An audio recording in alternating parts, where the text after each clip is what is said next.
you have a person table or something like that, and you're rendering out the people within this table, but you have a foreign key relationship over to like a person type of table. Now in your person table you have the person type ID of 1, 2, and 3 or whatever, and you need to make the association and then display that somehow to the user when they're editing the grid. Now what we've done here is, instead of just showing the type ID, you can come in and double click on this item, it turns to a drop down, and then choose the value for each one. Now there's a couple steps that you need to be aware of in order to make this happen, but let's go ahead and get started in Visual Studio and I'll show you how you can do it. So here's the grid that we'll start with. It's just a basic grid. I've got a number of columns set up here. You can see we've got the ID, we've got the first name, the last name, and the last login date. Now we'll add the type column here in a moment. Before we go any further though, I want to show you the model class that it's being bound to, and this is the person class. So we have our ID, we have our first name, last login date, and we have the person type ID and the person type title. Now this class is really more probably what you need to think of as its purpose is more of like a data transfer object rather than more of your domain object. This probably shouldn't be the object that you use to persist to your database, because what we've done is flattened things out a little bit for the relationship that's found in the database. So person type ID would be in the person table, but person type title would be something that maybe we'd grab from somewhere else and inject it into this object. It could be, the result of querying a view, or a bunch of different ways you could go about getting it. But basically we're flattening down the relationship in order to create this class, in order to provide it up to our view, which is our web form. So this is the class. We're having a collection of these person classes bound up to the grid. And to see that happen, if we come over here and view the code, you can see we've got a person repository. We're saying get all. And the only reason I built this little thing was just in order to create the fake people here. So you'll notice we have the person type ID equals 1, the person type title is expert user. That all maps, and it's just, I'm doing it all fake right now. When you're doing your code, obviously this would be a result of some real data access or some real type of logic, okay? But basically we're just getting a list of these items and setting it to the data source of the grid and binding it up that way. So the next thing we need is the next column. So I'm just going to paste in some code here. And so what it is the type, and what we're looking at is for the data field name, we want to pull out the person type title, and the key is the person type ID. And the way this will work is that initially we're showing the person type title, and that was the advanced user and all that information.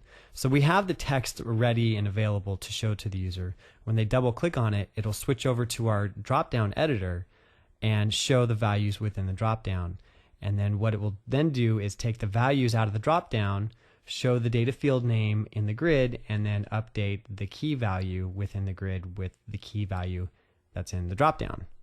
I hope that all makes sense. So you have the key in the text in the drop-down, which maps to the key in the text in the grid. We're going to keep those in sync.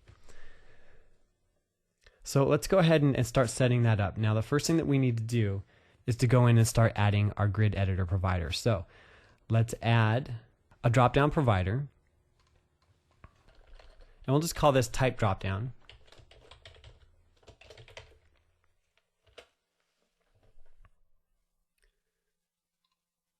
And the thing that we need to do is give it a data source ID. So if you look in here, we've got data source ID. So what I'll do is come in and add an object data source.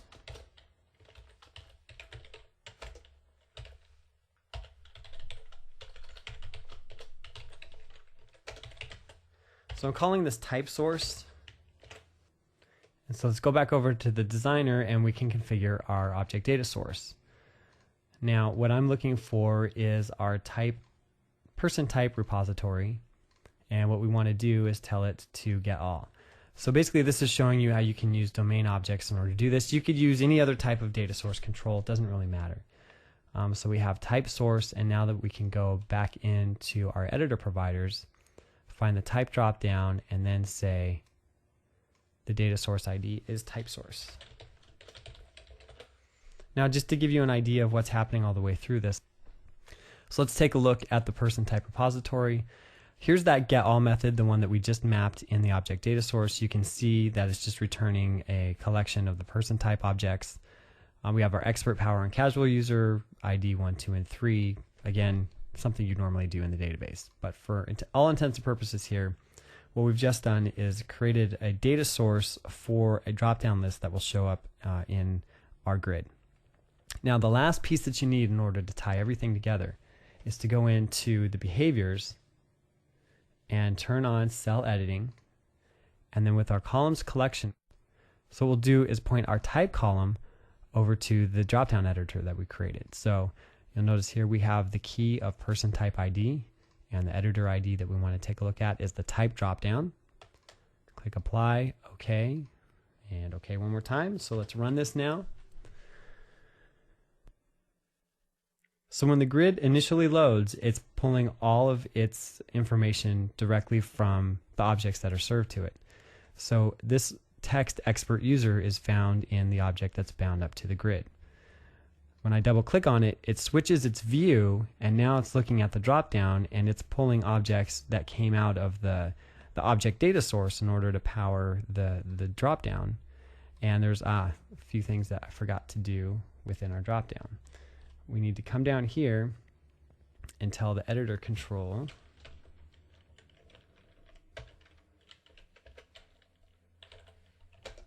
that the text field is, let's see, what is it?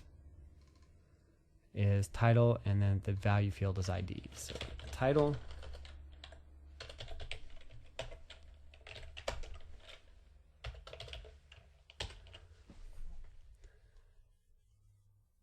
so then I can double click, choose one, and once I click out and move on, then it updates the values that are available to you when you continue to do your CRUD operations through the grid.